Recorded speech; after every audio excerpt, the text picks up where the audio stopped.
हरे राम राम हरे कृष्ण कृष्ण कृष्ण हरे राम राम राम हरे हरे कृष्ण कृष्ण कृष्ण हरे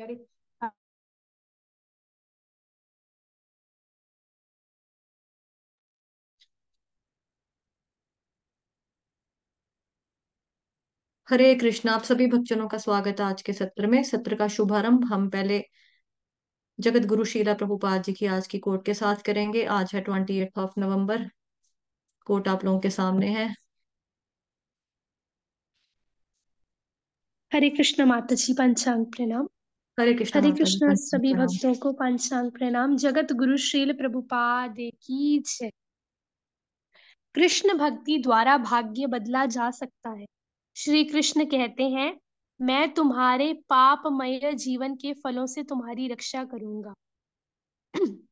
सर्वधर्मान् परित्यज्य मामेकं शरणं व्रज अहं त्वं सर्व पापेभ्यो मोक्षयिष्यामि मा शुचा। इसका अर्थ है भाग्य बदलना हुआ। जब आप श्री कृष्ण की शरण लेते हैं तो वे तुम्हारे समस्त पाप कार्यों और उनके फलों को नष्ट करने का जिम्मा ले लेते हैं। श्री कृष्ण की शरण लो और तुम्हारा भाग्य बदल जाएगा। जगत गुरु श्रील प्रभुपाद की जय। अभी हम भगवत गीता करेंगे। भगवत गीता चैप्टर 6, ध्यान योग, वर्स नंबर 15।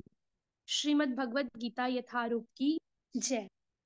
युञ्जन एवं सदा आत्मानं योगी नियत मानसः शांतिं निर्वाण परमाम मत मत संस्थाम अधिगच्छति। अनुवाद। इस प्रकार शरीर, मन तथा कर्म में निरंतर संयम का अभ्यास करते हुए संयमित मन वाले योगी को इस भौतिक अस्तित्व की समाप्ति पर भगवत धाम की प्राप्ति होती है। माताजी तात्पर्य। तात्पर्य जगत गुरु शील प्रभुपाद द्वारा शील प्रभुपाद की जय। अब योगाभ्यास के चरम लक्ष्य का स्पष्टीकरण किया जा रहा है। योगाभ्यास किसी भौतिक सुविधा की प्राप्ति के लिए नहीं किया जाता। इसका उद्देश्य तो भौतिक संसार से विरक्ति प्राप्त करना है। जो कोई इसके द्वारा स्वास्थ्य लाभ चाहता है या भौतिक सिद्धि प्राप्त करने का इच्छुक होता है, वह श्रीमद् भगवत गीता के अनुसार योगी नहीं है। ना ही भौतिक अस्तित्व की समाप्ति का अर्थ शून्य में प्रवेश है, क्योंकि यह कपोल कल्पना है। भगवान की सृष्टि में कहीं पर भी शून्य नहीं है। उल्टे भौतिक अस्तित्व की समाप्ति से मनुष्य भगवत धाम में प्रवेश करता है। भगवत गीता में भगवत धाम का स्पष्टीकरण भी किया गया है। भी स्पष्टीकरण किया गया है। कहा गया कि यह वह स्थान है जहां ना तो सूर्य की आवश्यकता है, ना चांद की, ना बिजली की। ना तद भासयते सूर्यो ना शशांको न पावकः यद गत्वा न निवर्तन्ते तद्धाम परमं मम। ठीक है। तो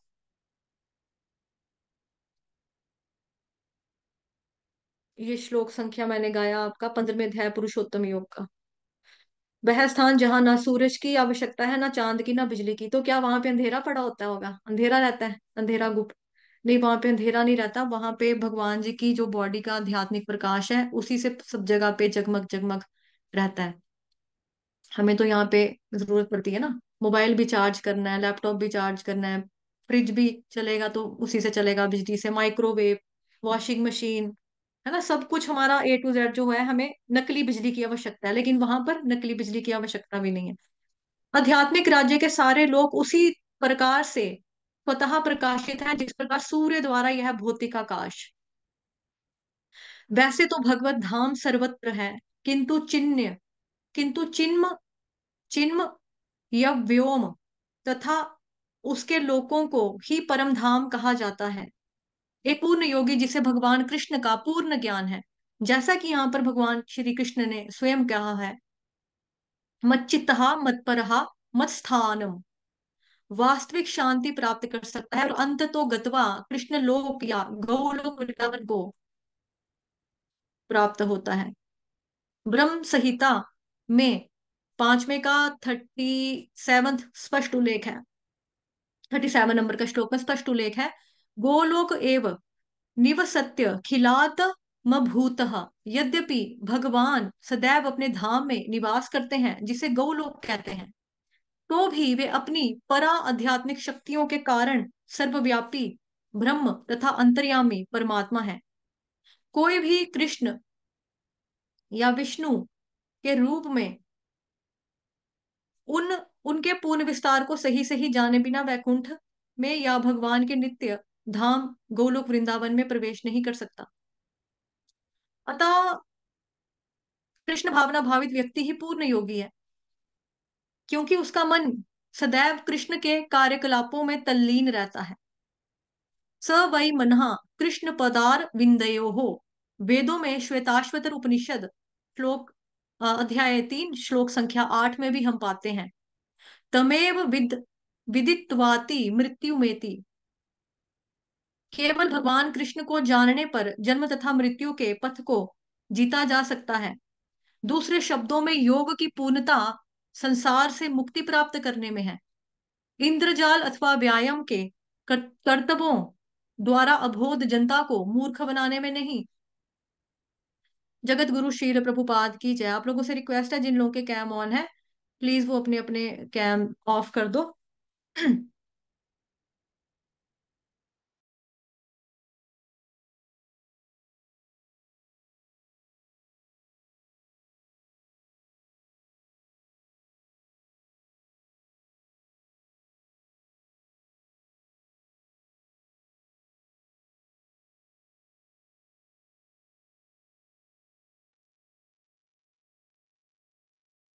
हरे कृष्ण।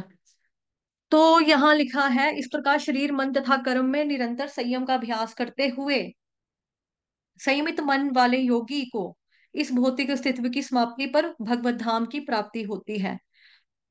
तो नीचे प्रभुपाद जी ने तात्पर्य में भी कुछ शब्द लिए श्लोक से ही, जैसे प्रभुपाद जी ने लिया था मत संस्थाम शब्द, मत संस्थाम, या इसको संस्कृत में हम संस्थाम पढ़ेंगे, क्योंकि जो बिंदी है उसका उच्चारण के बाद स आ रहा है, तो संस पढ़ेंगे, संस्थाम। ठीक है, मस्थाम, उसका मतलब क्या हुआ, यहाँ पे लिखा है चिन्मय व्योम, यानी भगवत धाम को। ठीक है, आपके सामने है ना, ब्लू इंक से लिखा हुआ है, शब्दार्थ में शब्दार्थ से पढ़कर बता रही हूँ, मस्त संस्थान भगवत धाम को। अब यानी मस्त संस्थान क्या है, ये कौन सी संस्था है, ये भगवान जी का धाम है। मत संस्थान दिगच्छति, दिगच्छति का मतलब प्राप्त करता है। गच्छति, बुद्धम शरणम गच्छामि, कहते हैं ना बुद्ध की शरण में जाओ, बुद्धम शरणम गच्छामि, तो यहाँ पे शब्द क्या आ रहा है, गिच्छति, है ना, अधिगच्छति की गच्छति, मतलब वो व्यक्ति क्या करेगा, भगवत धाम को प्राप्त करेगा। फिर यहाँ पर इसी श्लोक में एक और शब्द आ रहा है, निर्वाण पर माम, निर्वाण परमाम, यानी कि भौतिक अस्तित्व का अंत। ठीक है, मैं यहां से वापस शब्दार्थ में से ही पढ़ रही हूँ, भौतिक अस्तित्व का अंत। यूजली जो निर्वाण शब्द है ना, ये बुद्धिज्म में भी आता है, अगर आप लोगों ने बुद्धिज्म के बारे में सुना है, पढ़ा है, क्योंकि बीएड में भी हम लोगों ने पढ़ा था, ग्रेजुएशन में जिनका सब्जेक्ट एजुकेशन होता है वहां पर भी बुद्धिज्म के बारे में हमें पढ़ाया जाता है ना। वहां पर निर्वाण वर्ड जो है वो आप लोगों ने सुना ही ऑलमोस्ट सबने। तो निर्वाण शब्द जो है ये बुद्धिज्म के साथ या बुद्धिज्म फिलोसफी के साथ ये कनेक्टेड है। निर्वाण का मतलब अकॉर्डिंग टू बुद्धिस्ट फिलोसफी जो है उसके अनुसार होता है कि ऐसा अस्तित्व जिसमें कि अस्तित्व ही नहीं है, एक ऐसा अस्तित्व जिसमें कि अस्तित्व ही नहीं, क्योंकि अस्तित्व ही दुख के कारण है, अस्तित्व ही दुख का कारण है। तो बौद्ध मत के अनुसार जब तक जीवन है तब तक कष्ट बने रहेंगे। वो हमारे एक और हमारे भी है, सब में है ना, मतलब जब तक जिंदगी बनी रहेगी, जब तक जान है तब तक तो कष्ट होना ही है। तो बौद्ध मत के अनुसार क्या होता है कि जब तक जीवन है तब तक कष्ट बने रहेंगे, इसीलिए अस्तित्व को खत्म करना जरूरी है, उसको बोला जाता है निर्वाण की स्थिति। लेकिन यहाँ पर जो श्री भगवान बता रहे हैं, भगवान कृष्ण बता रहे हैं, शांतिम निर्वाण पराम परमाम, सॉरी, शांतिम निर्वाण परमाम मत संस्थाम धिगच्छति। ठीक है, जो भगवान कृष्ण बता रहे हैं निर्वाण की स्थिति, वो बता रहे हैं यहाँ पर निर्वाण का एक मतलब बता रहे हैं भगवान की, वो वाला निर्वाण जो महात्मा बुद्ध ने दिया ताकि लोग कम से कम बुरे कर्म को छोड़े। क्योंकि आध्यात्मिक जगत के बारे में लोग लायक ही नहीं है अभी, इसको ले नहीं सकते, ग्रहण नहीं कर सकते। इसलिए निर्वाण का मतलब उन्होंने बताया एग्जिस्टेंस ऑफ नॉन एग्जिस्टेंस, एक ऐसा अस्तित्व जिसमें कि अस्तित्व नहीं है। क्योंकि जिसमें अस्तित्व हो वहां कष्ट मिलेगा, है ना। लेकिन यहां पर भगवान बता रहे हैं निर्वाण परमाम, परम निर्वाण कौन सा है, मत संस्थाम धिगच्छति, मेरा जो धाम है, मेरा भगवत धाम, वो उसको जो प्राप्त होगा वहां पे क्या है, शांति, उसको शांति मिलेगी। ठीक है, उसको वहां पे शांति मिलेगी। परम निर्वाण कौन सा है, मत संस्थान अधिगच्छति, अधिगच्छति मीन्स भगवान का धाम में प्रवेश करना। यहाँ निराकार नहीं बताया जा रहा है। संस्था कोई भी निराकार नहीं होती, संस्था का मतलब होता है प्रॉपर संस्थान। जैसे हमारा इस्कॉन संस्था है ना, तो यहाँ पे आपको जब आप जाओगे, मंदिर में जाते हैं, टेम्पल में जाते हैं, कीर्तन में जाते हो, आपको यहाँ पे चलते फिरते लोग दिखते हैं, है ना। ऐसा है, मतलब संस्था अगर है तो संस्था का मतलब ये नहीं है कि कोई निराकार है, संस्था का मतलब एक प्रॉपर स्थान जो निराकार नहीं है। लेकिन मत संस्थान धिगच्छति, कौन जा पाता है वहां तक, इस प्रकार शरीर मन तथा कर्म में निरंतर संयम का अभ्यास करते हुए। लिखा ना प्रभुपाद इधर ट्रांसलेशन में, इस प्रकार शरीर मन तथा कर्म कर्म में निरंतर संयम का अभ्यास करते हुए, यहाँ लिखा हुआ है, यहीं से पढ़ के बताया मैंने आपको। इस भौतिक अस्तित्व की समाप्ति पर भगवत धाम की प्राप्ति होती है। तो मतलब जितना अधिक संयम का अभ्यास होगा उतना ज्यादा अच्छा। यूजली लोग मानते हैं कि जितना ज्यादा भोग करेंगे ना उतना ज्यादा मजा आएगा, उतना ज्यादा हमें आनंद मिलेगा। बट वास्तव में संयम से प्राप्त होने वाला जो आनंद होता है वो ज्यादा एवरलास्टिंग होता है। जैसे कई बार होता है ना कि अम, कई बार जैसे आप जैसे मान लो भौतिक जगत में एक लड़का है एक लड़की है, ठीक है, दो हैं, और उनको एक दूसरे की आदत है, एक दूसरे को सुनने की, उनसे फोन के ऊपर बातें करने की, मिलने की। फिर एक टाइम आया ऐसा कि एक ने एक को चीट कर दिया, तो दूसरे को पता चल गया कि यार इसका कैरेक्टर अच्छा नहीं है, ये मेरे साथ भी था, ये दूसरे के साथ भी था। लेकिन उसको एडिक्शन बनी हुई है फोन पे बात सुनने की, फोन पे बातें करने की, और मिलने की, देखने की। तो लेकिन फिर ना वो सोचता नहीं, वो अच्छी अच्छी नहीं, अच्छा नहीं है, मैं नहीं जाऊंगा, मतलब मैं नहीं जाऊंगी उससे मिलने, वो लड़का अच्छा नहीं है, मैं नहीं मिलूंगी, वो चीटर है, वो मतलब लॉयल ही नहीं है मेरे लिए, ईमानदार नहीं है, फेथफुल नहीं है, तो मैं क्यों उससे फोन पे बात करूं। तो ऑटोमेटिकली वो सोचती है लड़की कि नहीं, मुझे कंट्रोल करना पड़ेगा, मुझे कंट्रोल करना पड़ेगा। एक टाइम आता है कि उसको आत्मसंयम मिल जाता है। और जब वो आत्मसंयम उसको मिलता है कि आज मुझे उसने इतनी उंगली की, मुझे इतने मैसेजेस किए व्हाट्सएप पे, लेकिन मैंने भी एक जवाब नहीं दिया, है ना। मतलब मेरे में इतना कंट्रोल आ गया कि मैंने उसको जवाब नहीं दिया। कहाँ मैं पागलों के पीछे दीवानों दीवानियों की तरह उसके मगर मगर जाती थी, आज मैंने उसको जवाब भी नहीं दिया।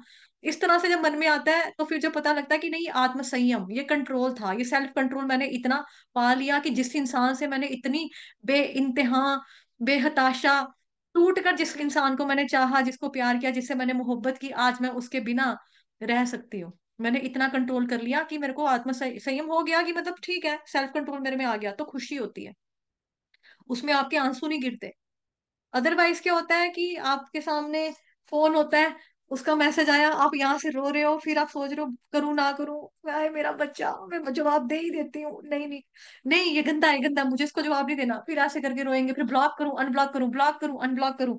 माइंड से ब्लॉक अनब्लॉक कितनी बार करोगे, सीधा फोन के ऊपर तो होता रहेगा ब्लॉक अनब्लॉक का खेल, लेकिन दिमाग से कैसे करोगे। तो ऐसे ही जब कभी संयम आ जाता है ना आपके अंदर, ऑटोमेटिकली वाला संयम, आत्म संयम आ जाता है, तो फिर आपको प्रसन्नता अनुभव होती है। और सोचो, भौतिक जगत में आत्म संयम का आना इतनी ज्यादा प्रसन्नता होती है, तो जब हम भगवान के लिए सेल्फ कंट्रोल करेंगे, कि भगवान ने बताया कि मीट मांस नहीं खाना है, ठीक है, हमने नहीं खाया, चार नियम जो हमें बताए हैं हमारी इस्कॉन संस्था में, उन नियमों का हम पालन कर रहे हैं अच्छे से, तो हमें लगता है कि नहीं, हमारे अंदर कंट्रोल आ गया। पहले हमें कितना होता था, पहले जब हम देखते थे शराब पीते किसी को, तो हमारा भी मन करता था कि चलो हम भी पीते हैं, अब नहीं मन करता, नहीं, अब हमें पता लग गया ये गंदा है, ऑटोमेटिकली छूट जाता है। जैसे कई लोग चाय पीते हैं, चाय छूट जाती है, लहसुन प्याज खाते हैं, ऑटोमेटिकली छूट जाता है। तो आपके अंदर एक भक्ति करते करते करते करते क्या होता है कि एक सेल्फ कंट्रोल, आत्म संयम ऑटोमेटिकली आ जाता है, तो फिर आपको प्रसन्नता मिलती है। आज हमें किसी ने बोला भी नहीं, आज हमें किसी ने कहा भी नहीं। पहले हम गुरु महाराज जी के डर से, या अपने शिक्षक गुरु जो हमारे पथ प्रदर्शक गुरु है उनके डर से हम कहते थे, वो हमें बोलते थे माला की, 16 माला की कि नहीं की। फिर हम कहते थे हाँ हाँ हमें 16 माला करनी पड़ेगी, नहीं तो सबके सामने पूछेंगे माला की है या नहीं की, हमारी बड़ी बेइज्जती हो जाएगी, बड़ी इंसल्ट हो जाएगी। हाँ हम 16 माला कर लेंगे कर लेंगे, पहले हम डर से करते थे। मंगल आरती की या नहीं की, साधना रिपोर्ट भेजो, वहां पे लिखा आ जाएगा, चार्ट के ऊपर बना आ जाएगा, इस बच्चे ने कोई मंगल आरती नहीं की, इस भक्त ने कोई आज माला नहीं की, ये तो चैंटिंग सेशन में भी नहीं था, ये तो आपकी भगवत गीता की क्लास में भी नहीं आता, ये भागवतम में भी नहीं आता, ना कीर्तन में पार्टिसिपेट करता है, ना बुक्स डिस्ट्रीब्यूशन करता है, कुछ भी नहीं कर रहा, तो मेरी बड़ी बेइज्जती हो जाएगी। लेकिन फिर आप क्या सोचते हो, नहीं गुरु हमें जो है, हमें जो मेंटोर है वो हमें डांटेंगे, कुछ बोलेंगे, हमारी इंसल्ट हो जाएगी, हम चले जाते हैं। पहले आती है आपके आगे ईगो ही है, हमें डांटेंगे, हमें बुरा लगेगा, हमें दुख होगा, हमें ऐसे बोलेंगे, हमें वैसे बोलेंगे, हमारी बेइज्जती हो जाएगी, सब लोग सुन लेंगे, सब लोगों को पता लग जाएगा कि मैंने माला नहीं की, सब लोगों को पता लग जाएगा मैंने भगवत गीता नहीं पढ़ी, बुक रीडिंग नहीं की। अच्छा, फिर पहले पहले तो हम ईगो ईगो की वजह से जाते हैं, लेकिन एक टाइम आता है कि भक्ति करते करते करते करते, भगवान के पवित्र नामों का जाप करते करते करते करते, हमारा जो दिल है उसके जो भौतिक जो कल्मश है, जो दूषण है, प्रदूषण है, वो धीरे धीरे क्लीन होते हैं, हृदय हमारा शुद्ध होता है।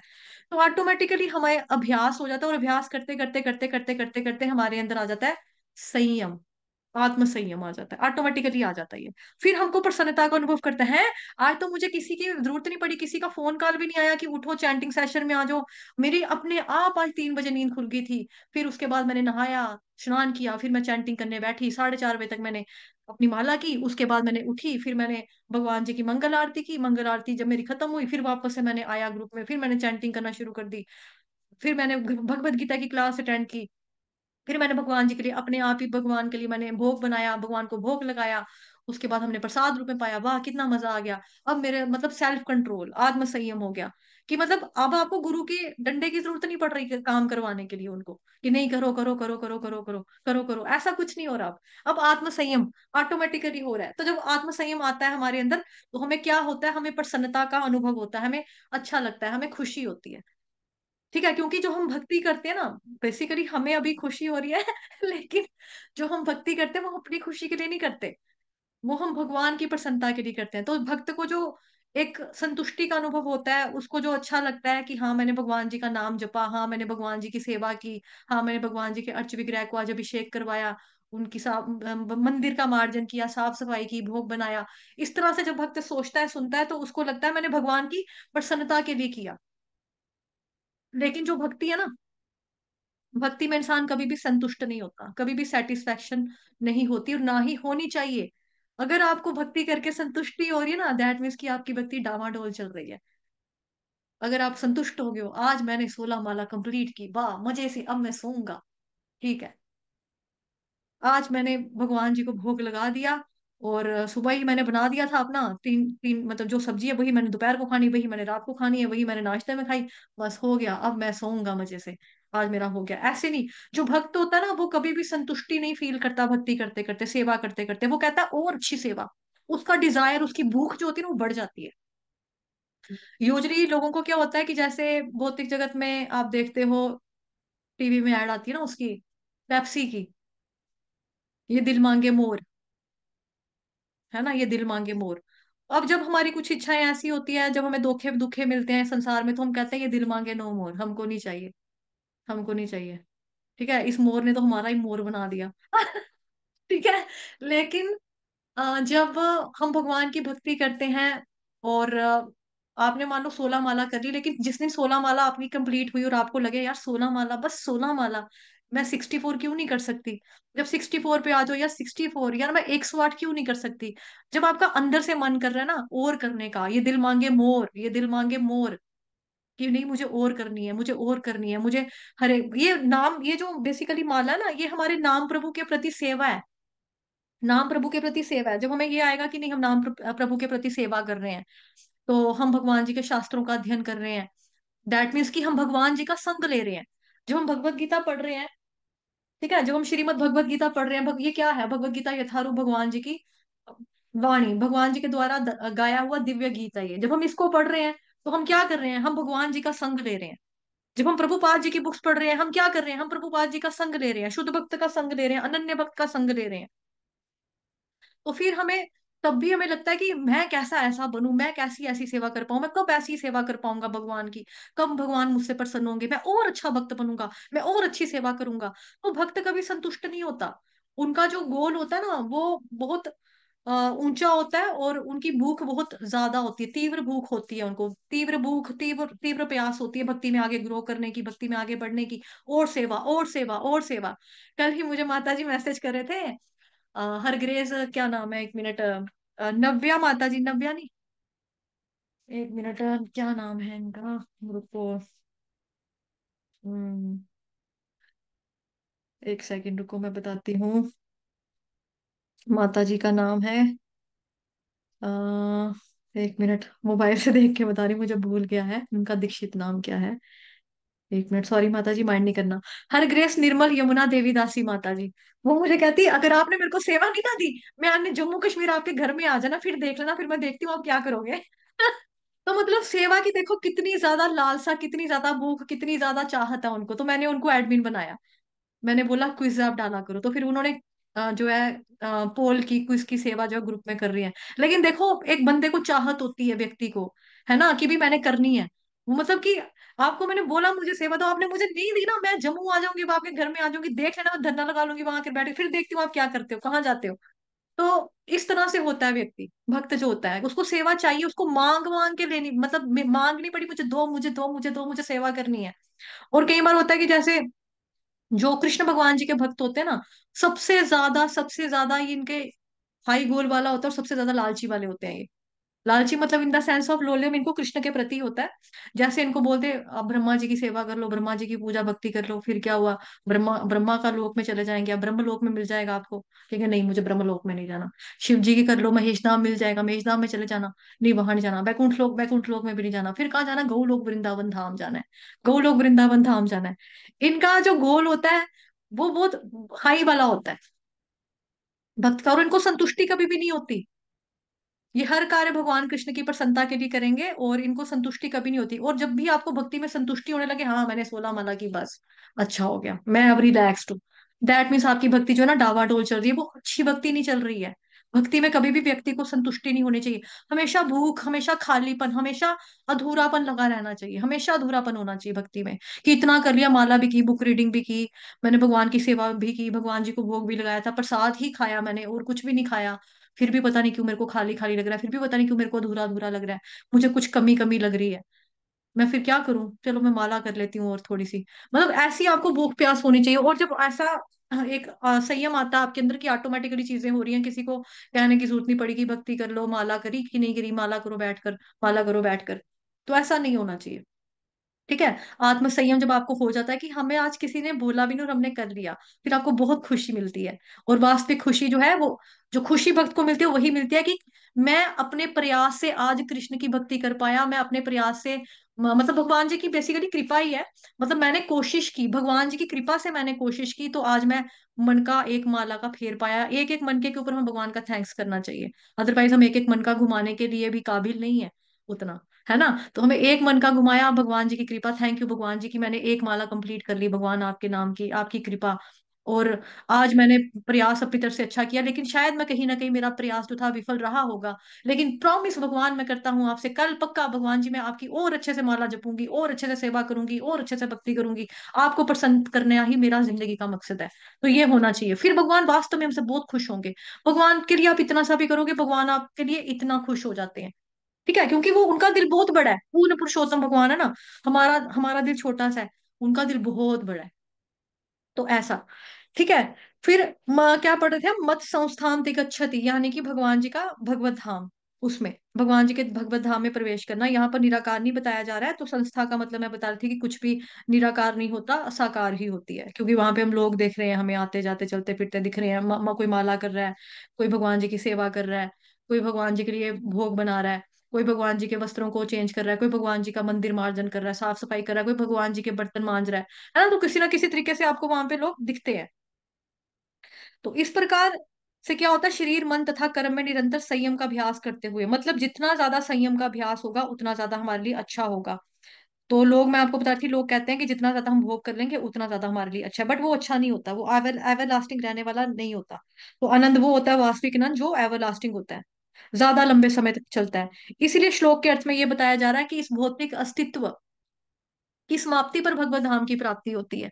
भौतिक अस्तित्व की समाप्ति, भौतिक अस्तित्व की समाप्ति। तो जैसे जैसे व्यक्ति के जीवन में भौतिक अस्तित्व की समाप्ति होती जाती है, उतना उसी के अनुपात में वो भगवत धाम को अनुभव कर पाएगा। इस जगत में रहते हुए भी उसको बोला जाता है व्यक्ति जो है वो जीवन से मुक्त हो गया, जीवन मुक्त हो गया।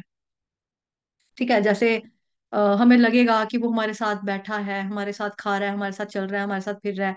हम जो करते हैं नित्य डेली कर्म में जो हमारी नित्य क्रियाएं होती है, वही ये वाला भक्त कर रहा है, वही हम कर रहे हैं, तो क्या है, ये कहाँ से मुक्त हुआ? बट बेसिकली वो भौतिक अस्तित्व से छूट चुका है ना। तो ऐसा व्यक्ति जो वो वास्तव में जीवन से मुक्त हो गया है। हरे कृष्णा जी। माता जी, कुछ भक्तजनों के मैसेजेस भी आ रहे हैं। जी माता जी, आप करो, मैं मैसेज पढ़ती हूँ। पढ़ाओ जी माता जी। माता हरे जी। जी माता जी, हरे कृष्ण। हरे कृष्ण माता जी। तो हरे कृष्णा सभी भक्तों को, पंचांग प्रणाम। तो ये जो वर्ष है आज का, उसमें आप देखोगे कि भगवान जो है अभ्यास की बात कर रहे हैं। ठीक है, जैसे कि हमने कल डिस्कस किया था कि भगवान कृष्ण जो एक वर्ष में है ना, वो कि जिसमें अर्जुन कहते हैं कि भगवान मेरा जो मन है ना, मतलब मन को कैसे मैं कंट्रोल करूँ। एक बार में तो मैं वायु को, हवा को भी कंट्रोल कर सकता हूँ, लेकिन मन जो है वो बहुत अनस्टेबल है, इसको कैसे वो करूँ, कंट्रोल करूं। तो कृष्ण भगवान क्या कहते हैं, अभ्यास तु कौन्तेय, है ना। मुझे पता है कि मन को कंट्रोल करना इजी नहीं है, लेकिन अभ्यास से होगा अर्जुन, तुम अभ्यास करो, है ना। वही भगवान इसमें बता रहे हैं कि इस प्रकार शरीर, मन तथा कर्म में निरंतर संयम का अभ्यास करते हुए, तो संयम का अभ्यास करना है। जैसे कि माता जी ने बोला संयमित मन, मतलब माइंड को स्टेबल करना है, मन को, कर्मों को, शरीर को, में निरंतर कंटिन्यूसली उसका प्रैक्टिस करनी पड़ेगी हमें। तो संयमित मन वाला जो योगी होता है, उसको भौतिक अस्तित्व की जब समाप्ति हो जाएगी तो बाद में उसको किसकी प्राप्ति होती है, भगवान के धाम की, भगवत धाम की। तो आप देखोगे यहाँ पे एक चीज कि तात्पर्य में श्रीला प्रभुपाद जी ने कितना अच्छा जो है क्लियरली लिखा है। देखो इसको, थर्ड लाइन को दोबारा से पढ़ेंगे। जो कोई इसके द्वारा स्वास्थ्य लाभ चाहता है, ठीक है, सबसे पहली लाइन, योगाभ्यास किसी भौतिक सुविधा की प्राप्ति के लिए नहीं किया जाता, इसका उद्देश्य तो भौतिक संसार से विरक्ति प्राप्त करना है। जो कोई इसके द्वारा स्वास्थ्य लाभ चाहता है या भौतिक सिद्धि प्राप्ति करने का इच्छुक होता है, वह भगवत गीता के अनुसार योगी नहीं है। तो आप देखोगे यहाँ पे क्लियरली लिखा है कि योग का मतलब क्या होता है। देखो आज के टाइम में अगर हम मोस्टली जनरेशन से पूछेंगे, जिन्होंने भगवत गीता नहीं पढ़ी या नहीं श्रवण किया, नहीं सुना, या इंटरेस्टेड नहीं है भगवत गीता को पढ़ने सुनने में अभी, ठीक है, तो अगर हम उनसे पूछेंगे कि योग क्या मतलब क्या होता है या योगी कौन होता है, तो उनकी नजर में क्या आएगा, योगी होता है जो योग का अभ्यास करता है, जो वो करता है, मतलब कि अनुलोम विलोम करता है, आसन करता है, वही योगी है ना। लेकिन यहाँ पे प्रभुपाद जी तात्पर्य में क्लियरली बोल रहे हैं कि योगा अभ्यास का मतलब, अगर कोई स्वास्थ्य लाभ चाहता है और उसका इच्छुक होता है तो वो योगी नहीं है भगवत गीता के अनुसार। ठीक है, जैसे कि हमने पहले भी डिस्कस किया था कि योग का मतलब क्या होता है। भगवत गीता के अनुसार योग का मतलब होता है भगवान के साथ खुद को कनेक्ट करना, ठीक है, अपना संबंध भगवान के साथ जोड़ना। तो वही असल में योगी है जिसने पूरी तरह से भगवान को सरेंडर किया हुआ है, भगवान के साथ अपना संबंध जोड़ लिया है, अपने सारे कर्मों को, अपनी सारी इंद्रियों को भगवान की सेवा में लगा दिया है, वही असल में योगी कहलाने के लायक है भगवत गीता के अनुसार। ठीक है, तो हमें अगर स्वास्थ्य लाभ भी चाहते हैं, अगर हम आज के टाइम में क्या है, most of the yoga classes जो होती हैं इसके लिए लगती हैं कि आओ आपको अच्छे अच्छे आसन करने सिखाएंगे, ठीक है, आपको आपकी हेल्थ के बारे में बताएंगे। नो डाउट अच्छी बात है, हेल्थ का ध्यान रखना भी बहुत जरूरी है, लेकिन उनका पर्पस एक ही रह गया है कि केवल किसके ऊपर फोकस करना है कि आपकी हेल्थ कैसे सही हो, आपको बॉडी के बेनिफिट्स कैसे मिले, ताकि आप लंबा जियोगे। और वहां पे बड़े बड़े कोट्स में भी लिखा होता है, फ्रेम भी लगे होते हैं कि लंबा जियो, स्वास्थ्य जीवन, लंबा जीवन, आयु लंबी होगी। लेकिन आयु लंबी होके क्या करना है वो भी तो बताए ना। लंबी, अगर आप स्वस्थ हो रहे हो, आपको स्वास्थ्य के लाभ हो रहे हैं, तो उसका पर्पस क्या होना चाहिए, कृष्ण की भक्ति करना। कि अगर मेरे को स्वास्थ्य के लाभ मिल रहे हैं या मैं योगा कर रहा हूँ, तो इसका बेनिफिट क्या होना चाहिए कि मैं कृष्ण की भक्ति अच्छे से कर सकूं, मैं ज्यादा ज्यादा ट्रैवल कर सकूं, मैं जगह जगह पे जाके प्रचार कर सकूं, प्रीच कर सकूं। ठीक है, तो ये होना चाहिए इसका जो पर्पस है, ठीक है।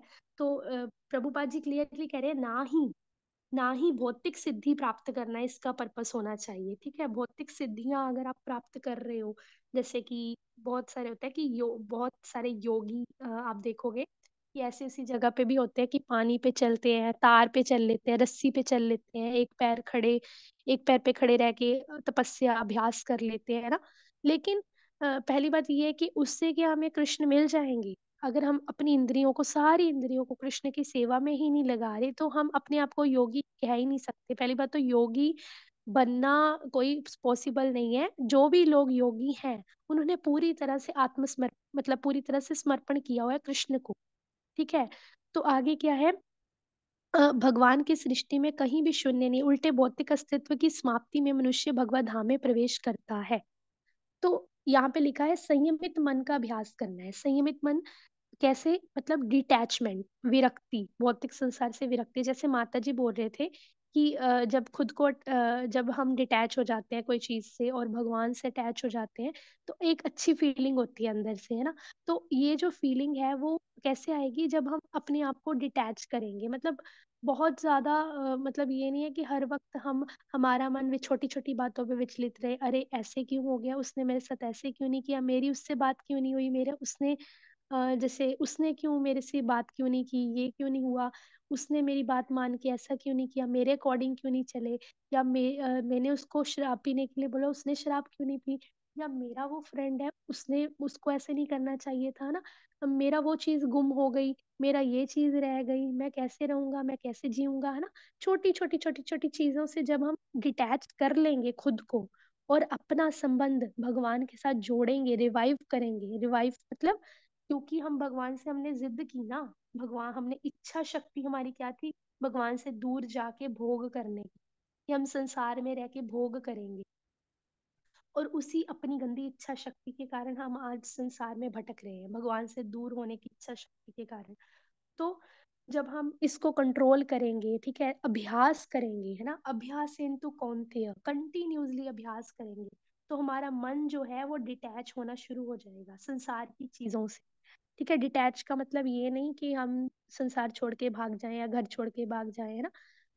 डिटैचमेंट का मतलब घर पे रहते हुए, संसार में रहते हुए, संसार में घुलना मिलना नहीं है। घुलना मिलना इन द सेंस, प्रीच करो दूसरों को, नाम के साथ जोड़ो, भगवान का नाम करो, दूसरों को बताओ। घुलना मिलना इन द सेंस कि ये नहीं कि भगवान को आप भूल ही जाओ और बाकी फालतू की चीजें आप कर रहे हो संसार वाली, है ना। तो उन चीजों में हमें घुलना मिलना नहीं है, ठीक है। उसका हमें क्या करना है, कंटिन्यूसली अभ्यास। जो ऐसा करेगा, भगवान क्या कहते हैं, वो एंड में भगवान के धाम में जाता है, जहाँ पे ना ही लाइट की जरूरत है, ना ही सूरज की जरूरत है, ना ही चंद्रमा की रोशनी की जरूरत है, ना ही बिजली की जरूरत है, ठीक है। 15वें चैप्टर का वर्ष है, न तद्भास्यते सूर्यो न शशांको न पावकः यद् गत्वा न निवर्तन्ते तद्धाम परमं मम। कृष्ण भगवान क्या कहते हैं कि देखो, मेरा जो धाम है उसमें तो ना सूरज की जरूरत है, ना चांद की, ना बिजली, इलेक्ट्रिसिटी की। वो कैसा है, स्वयं प्रकाशित है। स्वयं, स्वतः मीन्स भगवान की अंग की जो कांति है, ठीक है, जिसके ऊपर निराकारवादी ध्यान लगाते हैं, ठीक है। वो जो लाइट है, लाइट के ऊपर ध्यान लगाते हैं, वो लाइट जो है भगवान की बॉडी से निकलने वाली, उसी से भगवान का धाम जो है वो प्रकाशित है। तो हम जब भगवान के धाम में जाएंगे, तो हमें वहां पे कोई भी सी चीज की जरूरत नहीं है, ना ही हमें वहां भूख लगती है, ना प्यास लगती है, ना हमें कष्ट सताता है, ना कोई रोग सताता है हमें, ना हम बूढ़े होते हैं। मतलब ऐसा कुछ भी नहीं होता जो हमें दुख कष्ट में जले। वहां पे क्या है, आनंद ही आनंद है, ठीक है। कौन सा आनंद है, फॉर एवर वाला, इटर्नल आनंद, ठीक है। अ, दिव्य आनंद की अनुभूति होती है वहां पे। तो हम मतलब इमेजिन भी नहीं कर सकते, है ना, कि कैसा फील होता होगा। लेकिन भगवान यहाँ पे क्लियरली बता रहे हैं, तो हमें इसको जानना है, क्योंकि भगवान क्या कह रहे हैं यहाँ पे, क्या लिखा है प्रभुपाद जी ने, कि कोई भी कृष्ण या तथा विष्णु रूप में उनके पूर्ण विस्तार को सही सही जाने बिना वैकुंठ में या भगवान के नित्य धाम यानी कि गोलोक वृंदावन में प्रवेश नहीं कर सकता, ठीक है। तो ये बात को हमें बहुत ध्यान रखना है कि यहाँ पे क्या लिखा है भगवान ने, कि कोई भी भगवान को जाने बिना भगवान के धाम में प्रवेश नहीं कर सकता।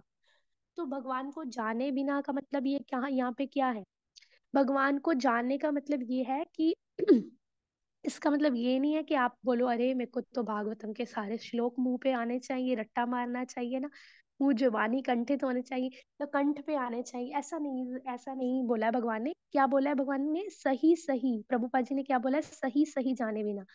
जानने का मतलब क्या है? कि कृष्ण ही भगवान है। कृष्ण जो है उनकी कृष्ण ही भगवान है, और कोई भगवान नहीं है कृष्ण के अलावा। और कृष्ण मेरी रक्षा करेंगे, मैं कृष्ण की शरण लूंगा, कृष्ण हमेशा मेरे साथ रहेंगे, कृष्ण मुझे हमेशा अपनी भक्ति में सेवा में लगा के रखेंगे। कृष्ण ही केवल मेरी रक्षा कर सकते हैं, और कोई नहीं कर सकते। मुझे फुल्ली डिपेंडेंट होना है कृष्ण पे। ठीक है। और कोई देवी देवता या कोई भी धर्म, मेरा मतलब क्या बोलते हैं, मुझे सभी धर्मों को त्याग कर केवल कृष्ण की शरण लेनी है। ऐसा जो हमें ज्ञान हो गया जब, कि कृष्ण ही कौन है? भगवान है। ईश्वर परमा कृष्ण सच्चिदानंद विग्रह नादिरादिर गोविंद सर्व कारण कारणम। कि कृष्ण कौन है? सभी कारणों के कारण है। जो कुछ भी होता है उसके, Krishna is the source of all the sources. ठीक है। ये हमें जो है रियल ज्ञान जो होना हो गया ना एक बारी, कि कृष्ण के अलावा मेरी कोई रक्षा नहीं कर सकता। जैसे एक बच्चा है, ठीक है, छोटा सा बच्चा, उसके उसको कोई भी उठाता है, ठीक है, उसकी मामी उठाती है, उसकी बुआ उठाती है, लेकिन जब उसको भूख लगती है, जब वो रोता है जोर जोर से, तो वो क्या बोलता है? मम्मा मम्मा, हाँ मम्मा, मुझे मम्मा के पास जाना है। ठीक है। अब देखोगे रो रो के मम्मा मम्मा चिल्लाता है, और जब तक उसकी माँ उसको गोदी में ना उठा ले, फिर चाहे उसकी दादी उठा रही है उसको, चाहे उसकी मामी उठा रही है, वो रोता रहेगा, चिल्लाता रहेगा। ठीक है। लेकिन जब उसकी मम्मी गोदी में उठा लेगी, जब उसकी मम्मी उसको दूध पिलाएगी या गोदी में उठा लेगी, तो वो खुश हो जाता है, चुप हो जाता है, एकदम से चुप हो जाता है, देखोगे ना। तो वो क्या होता है? वो बच्चा क्या है? फुल्ली डिपेंडेंट है ना अपनी माँ पे। तो हमें भी क्या करना है? कृष्ण पे फुल्ली डिपेंडेंट होना है।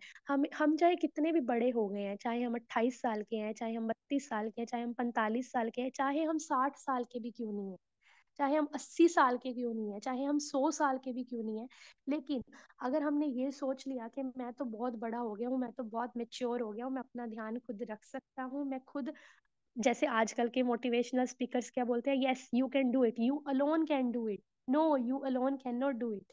ठीक है। अगर हम खुद ये सोचे कि मैं सब कर सकता हूँ, मैं खुद संभाल लूंगा, मैं अपने बलबूते पे कर सकता हूँ, ठीक है, मेरे बलबूते पे ही ये दुनिया चलती है, ऐसे नहीं होता है। अगर हम ये सोचेंगे कि हमें कैसे जाना है कृष्ण के पास, कि कृष्ण मैं तो आपका बच्चा हूँ, जैसे नवजात शिशु होता है, छोटा बच्चा होता है, वो पूरी तरह माँ पे डिपेंडेंट है, वैसे ही हमें भी कृष्ण के ऊपर डिपेंडेंट हो जाना है, फुली डिपेंडेंट हो जाना है कृष्ण के ऊपर, कि कृष्ण आप ही मेरे सब कुछ हो। ठीक है। श्री कृष्णा शरणम ममा। कृष्ण को क्या कहना है? कि कृष्ण भगवान मैं आपकी शरण लेता हूँ। शरण लेने का मतलब ये नहीं कि बस बोलते रहे शरण ले लिया शरण ले लिया। शरण लेने का रियल मतलब क्या है?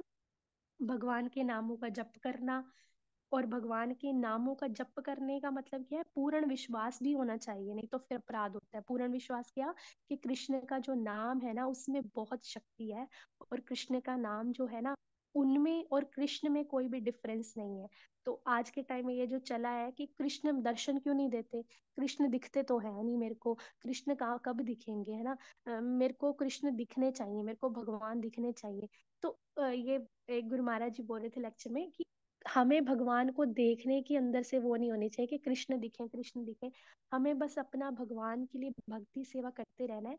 हमें ये होना चाहिए कि कृष्ण हमें देख रहे हैं हर वक्त। ठीक है। तो कृष्ण हमें देख रहे हैं, वैसे हमें अपने एक्शंस को बनाना है। और पूरी तरह से जैसे बच्चा माँ पे डिपेंडेंट होता है, वैसे भगवान पे हमें डिपेंडेंट हो जाना है, चाहे हम कितने भी बड़े हो गए हैं।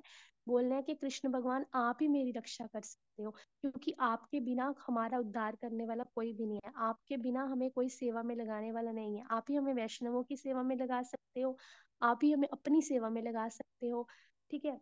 आप ही हमें अपने गुरु महाराज की, जो गुरु है हमारे, गोस्वामी है, षट गोस्वामी हो गए, आचार्य हो गए, उनकी सेवा में भी आप ही हमें लगा सकते हो। तो भगवान हम हमारे ऊपर कल्याण, हमारे ऊपर कृपा करो। ठीक है। कृपा दिखाओ और हमें भगवान की सेवा दो, वैष्णवों की सेवा दो और आपकी सेवा दो। ठीक है।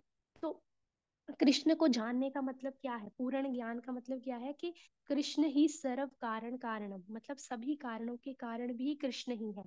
और अगर मैं संसार से डिटैच हो गया तो कृष्ण है ना मेरे लिए, जैसे कि प्रहलाद महाराज।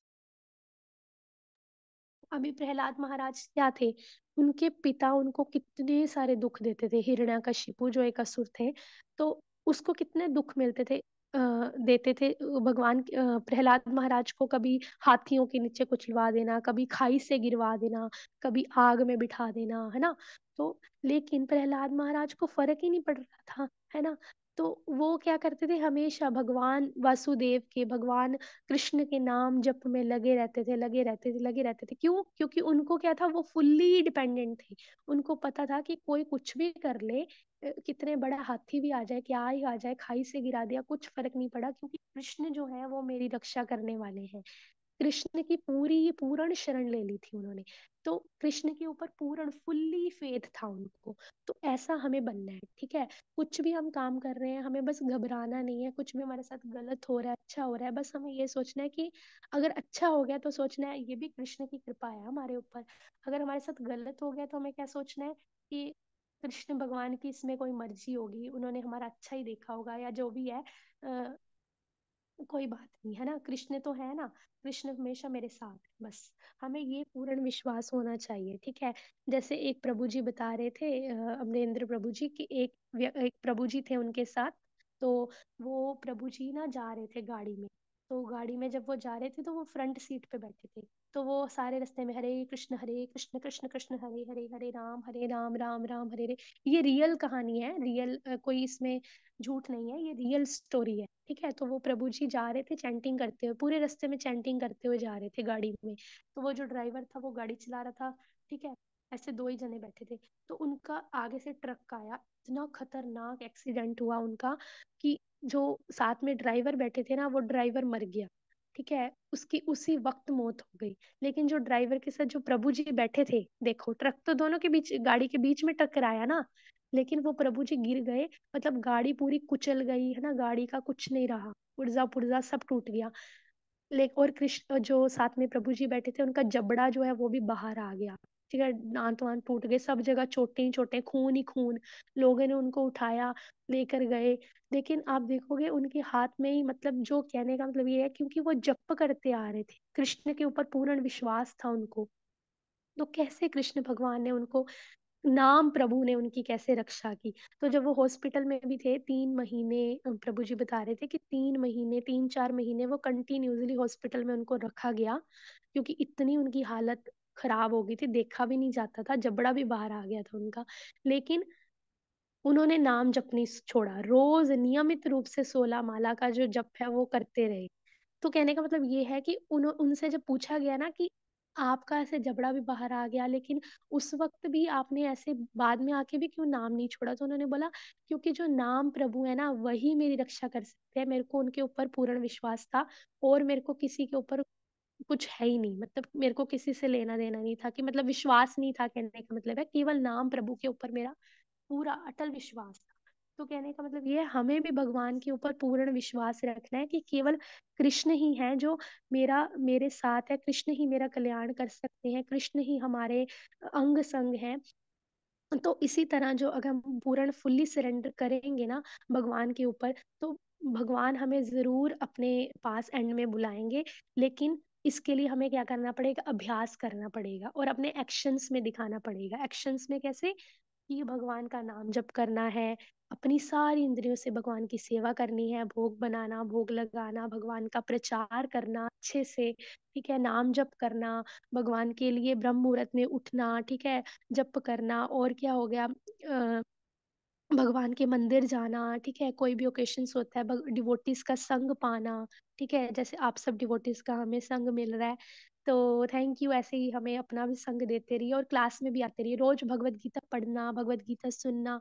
तो जैसे कि अम्बरीश महाराज, उन्होंने क्या किया, अपनी सारी इंद्रियों को, ग्रस्त में थे वो, ग्रस्त में थे ना, गृहस्थी में होते हुए भी उन्होंने अपनी सारी इंद्रियों को भगवान की सेवा में लगाया हुआ था ना। पैरों से वो भगवान के मंदिर चल के जाते थे, नाक से भगवान के चरणों में चढ़े हुए तुलसी पत्र को सूंघते थे, फूलों को सूंघते थे, हाथों से भगवान की, कर कमलों से भगवान की सेवा करते थे, ठीक है, प्रचार करते थे भगवान का। इधर इवन की एकादशी का व्रत भी रखते थे वो, है ना। तो इतने बड़े राजा महाराजा होते हुए भी, ग्रस्त में होते हुए भी, उन्होंने भगवान की सेवा की, और भगवान कि वो दुर्वासा मुनि से भी ज्यादा फेवरेट हो गए। जैसे जब दुर्वासा मुनि जब उनके घर पे आए, तो उन्होंने एकादशी का व्रत रखा होता, पारण करना था ना। तो पारण करना था, तो क्योंकि उनको पारण का टाइम निकला जा रहा था, तो उनको जल पीना था, तो उनको उन्होंने उन्होंने किसी ने बोला, उनके मंत्री ने, कि आप जल पी लीजिए। अगर आप जल नहीं पिएंगे तो आपका पारण टाइम निकल जाएगा, तो आपका एकादशी का व्रत पूरा नहीं होगा। उन्होंने बोला, नहीं नहीं, मैंने दुर्वासा मुनि जी को खाने पे इनवाइट किया है, प्रसादम के लिए, तो वो आएंगे उसके बाद ही मैं लूंगा। लेकिन क्योंकि पारण टाइम हमें ठीक टाइम पे करना होता है, पारण हमें ठीक टाइम पे करना होता है ना, जो एग्जैक्ट टाइम दिया होता है, इतने से इतने के बीच। ठीक है, अगर हम नहीं करते तो हमारा व्रत पूरा नहीं होता है एकादशी का। तो क्योंकि उन्होंने जल की एक बूंद ही अभी ग्रहण की थी, तो इस बात पे जो है दुर्वासा मुनि को बहुत गुस्सा आ गया। तो उन्होंने जो है ऐसे श्राप, मतलब अपनी जो बालों से, चोटी से वो जो निकलती है एक चुड़ैल के जैसे, उसको प्रकट किया। तो लेकिन भगवान देखो, दुर्वासा मुनि क्या है, ब्राह्मण, लेकिन अम्बरीश महाराज क्या है, गृहस्थ। लेकिन भगवान कृष्ण का जो, भगवान विष्णु का जो सुदर्शन चक्र जब आया, ठीक है, कि उनके भक्त को कैसे हर्ट कर दिया है ना, मेरे भक्त को कैसे हर्ट कर दिया इन्होंने। तो दुर्वासा मुनि से भी ज्यादा फेवरेट उस वक्त अम्बरीश महाराज भगवान के हो गए। तो कहने का मतलब ये है कि हम ग्रस्त में रहते हुए भी भगवान को पूर्ण रूप से जान सकते हैं, अगर हम रोज भगवत गीता पढ़ेंगे, रोज भगवत गीता सुनेंगे, और रोज चैंटिंग करेंगे तो ही। ठीक है, और अपनी भगवान की सेवा, अपने मन को, दिमाग को, दिल को, सबको भगवान में लगा के रखना पड़ेगा। कंटिन्यूसली अभ्यास करना पड़ेगा, तो हमें ऑटोमेटिकली जो है, हमें सरेंडर का, अगर हमारे अंदर नहीं भी है ना अभी वो, तो हम पूर्ण सरेंडर हो जाएंगे। ठीक है, फुल्ली सरेंडर का भाव आ जाएगा धीरे धीरे। तो हरे कृष्णा, सभी भक्तों को पंचांग प्रणाम। जी माता जी। हरे कृष्णा। वाञ्छाकल्पतरुभ्यश्च कृपा सिन्धुभयेव च पतितानां पावनेभ्यो वैष्णवेभ्यो नमो नमः। अनंत कोटि वैष्णव वृंद की जय। वैष्णव जगत वृंद गुरु की शील जय, प्रभुपाद की जय। श्री भगवान कृष्ण की चंद्र जय, भगवान की जय। भगवान की जय, ग्रंथराज श्रीमद् भागवतम महापुराण भागवतम की जय। की श्री जय, श्रीमद् भगवद गीता यथारूप की जय। यथारूप आप की सभी जय, भक्तों की जय। आज के आनंद की जय। की जय। एक प्रश्न आया है कि भक्ति में न्यू है वो भी, तो आप लोग राधा का नाम क्यों नहीं लेते हैं? राधा राधा क्यों नहीं करते? हरे कृष्ण क्यों करते हैं? देखो, जो हमारे चैतन्य महाप्रभु आए, जैसे ही कलयुग स्टार्ट हुआ था तो चैतन्य महाप्रभु आए। जैसे हर युग में क्या होता है कि हर युग में जो भगवान जी, मतलब योग का जो प्रोसेस होता है भगवान जी के साथ जुड़ने का, कनेक्शन का, कि भगवान को कैसे प्राप्त कर सकते हैं, उसका एक अलग अलग तरीका होता है। तो उन्होंने संकीर्तन बताया हमको, हरे कृष्ण महामंत्र। तो जो चैतन्य महाप्रभु हैं वो बेसिकली राधा रानी का और कृष्ण का मिक्सचर अवतार है, गोल्डन अवतार जिसको बोलते हैं ना। उनका जो शरीर का रंग था वो सुनहरा था। जब वो आए तो उन्होंने खुद बोला कि आप मेरे को हरे कहकर संबोधित करना। तो फिर हम कैसे उनके खिलाफ जा सकते हैं? एक तो ये चीज।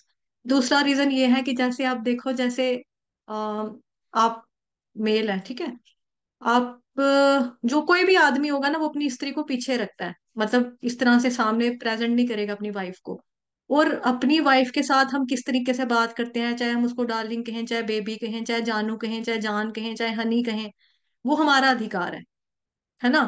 ये नहीं है कि आप अपनी वाइफ को डार्लिंग कह रहे हो, जानू कह रहे हो, बेबी कह रहे हो, तो आपका दोस्त भी आकर उसको जानू कहेगा, बेबी कहेगा? नहीं करेगा ना। अगर कहेगा तो क्या हो जाएगा? लड़ाई लग जाएगी, आप मारोगे उसको कि मेरी जानू है तेरी थोड़ी ना है। तो ऐसे ही राधा रानी को राधा कहने का जो अधिकार है, हक है ना, वो केवल और केवल श्री कृष्ण भगवान का है, ठाकुर जी का है, हमारा अधिकार नहीं है। तीसरी बात यह है कि हम लोग जो है वो हमारे अंदर बहुत सारी कमियां हैं, गलतियां हैं, अवगुण हैं, त्रुटियां हैं हमारे अंदर। काम, क्रोध, लोभ, मत मत्सर्य, अहंकार, है ना, काम वासना। तो हम लोग अपनी गंदी जुबान से किस तरह से उनका नाम ले सकते हैं, राधा रानी का? तो हमारी योग्यता ही नहीं है। बट ऐसा नहीं है कि जो इस्कॉन वाले हैं या हरे कृष्ण वाले हैं वो राधा रानी के अस्तित्व को नहीं मानते, राधा रानी की पूजा अर्चना नहीं करते। वो बिल्कुल करते हैं। इनफैक्ट हमारे हरे कृष्ण महामंत्र में हरे शब्द जो है वो डिनोट ही राधा रानी को करता है, क्योंकि राधा रानी की कृपा से ही हमें कृष्ण की प्राप्ति होगी। तो पहले हमें राधा रानी को खुश करना है। हम राधा रानी की सेवा भी करते हैं, और राधा रानी और कृष्ण को हमेशा हम साथ में रखते हैं। आप किसी भी इस्कॉन टेम्पल में जाएंगे, वहां पे आपको दोनों विग्रह साथ में नजर आएंगे। ठीक है। तो यही इसी रीजन की वजह से हम ये नहीं लेते नाम। ओके। हरे कृष्ण माता जी, मैं संतुष्ट हो गया आपके आंसर से, लेकिन प्रेमानंद महाराज जी जो हैं वो इस तरह से, देखिए प्रभु जी, प्रेमानंद महाराज जी जो हैं, ऐसा नहीं है कि उनको नहीं पता जो आपने लिखा है जैसा कि, और जो उनको पता है वो तो मुझे बिल्कुल भी नहीं पता है, क्योंकि उनकी योग्यता जो है बहुत ज्यादा ऊपर है, बहुत ऊंची ऊंचे स्थान पर है। और बहुत अच्छे भक्त हैं वो राधा रानी के। वो अपनी जगह पे सही है, हम अपनी जगह पे सही है। उनका संप्रदाय जो है, उनका संप्रदाय के हिसाब से जो उनका प्रिंसिपल है वो ठीक है। उनके जो इष्ट देव हैं वो राधा रानी है, वो कर सकते हैं। हमारे जो है मतलब हम कृष्ण भगवान जी की करते हैं। और मैंने आपको अपना लॉजिक दी, आंसर दिया। लेकिन इसका मतलब ये नहीं है कि वो गलत है, हम सही हैं, या हम गलत हैं वो सही है, ऐसा बिल्कुल भी नहीं है। क्योंकि इसको आप ऐसा लो कि जैसे आपकी जो स्कूल है उसकी यूनिफॉर्म कुछ और होगी, जो मेरा स्कूल है मेरे स्कूल की यूनिफॉर्म कुछ और होगी, है ना। आपका जो सिलेबस है मतलब वो थोड़ा बहुत हो सकता है, उसमें लमसम चेंजेस हो सकती हैं। आपकी जो यूनिफॉर्म है वो है ग्रे कलर की पैंट, ग्रे कलर का स्वेटर, व्हाइट कलर की शर्ट। मेरी जो यूनिफॉर्म है वो है ग्रीन कलर की पैंट, व्हाइट कलर की शर्ट और ग्रीन कलर का स्वेटर। ठीक है, बीच में स्ट्रिप्स वाली मेरे को टाई पहननी है, बेल्ट पहननी है। तो हम दोनों की यूनिफॉर्म अलग हो सकती है, संप्रदाय जो है वो अलग हो सकता है ना। हमारा जो प्रोसेस है वो डिफरेंट हो सकता है, लेकिन मकसद एक ही है, मकसद तो एक ही है। तो ये सिद्धांत जो है वो उनके अपने संप्रदाय का, लेकिन इसका मतलब ये बिल्कुल भी नहीं है, कतई भी नहीं है कि आप मेरे आंसर से संतुष्ट होगे तो उनको नहीं पता है। उनको बहुत कुछ पता है, उनको सब कुछ पता है। जो उनको पता है उतना मुझे बिल्कुल भी नहीं पता है। ठीक है, बस अपने अपने संप्रदाय का अपना अपना जो रूल है, कानून है, हम उसको फॉलो कर रहे हैं, वो उनको फॉलो कर रहे हैं। ना वो गलत है ना हम गलत है, वो भी सही है अपनी जगह पे, हम भी अपनी जगह पे सही है। हम अपने प्रिंसिपल को फॉलो कर रहे हैं, वो अपने प्रिंसिपल को फॉलो कर रहे हैं, अपने नियम कानून को कर रहे हैं जो उनको उनके संप्रदाय में बताया गया है। ठीक है, ऐसा है। हरे कृष्ण। हम्म। ओके, थैंक यू, धन्यवाद। आल ग्लोरीज टू जगत गुरु शीला प्रभुपाद, शीला प्रभुपाद की जय। ठीक है, और किसी का कोई डाउट, कोई किसी और का कोई प्रश्न है तो।